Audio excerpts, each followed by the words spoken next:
Mga bro, big move na naman ang Philippine Army.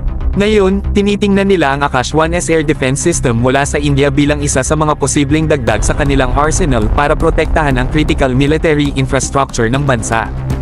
Ang Akash 1S ay isang medium-range surface-to-air missile system na ipinamalas ang kakayahang bumagsak ng mga advanced threats gaya ng F-18AH-1 guided artillery rockets ng Pakistan. Hindi basta-basta to, mga bro. Ayon sa report ng PNA, ang balak na procurement ay malinaw na indikasyon ng seryosong hangarin ng Pilipinas na palakasin ang air defense capabilities nito, lalo na sa harap ng tumitinding tensyon sa Indo-Pacific region. Sa kasalukuyan, ang Philippine Army ay gumagamit ng Spider Air Defense System mula sa Israel, isang highly mobile short to medium range air defense system.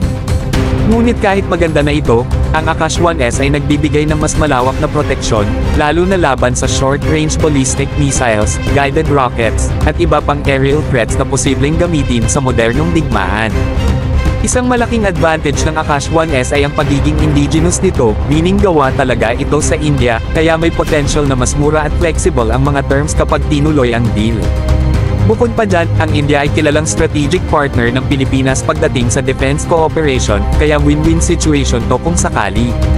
Kung may isa katuparan ng deal, mas magiging layered ang air defense setup ng Army, isang hakbang papalapit sa self-reliant at credible defense posture na matagal na nating hinahangad.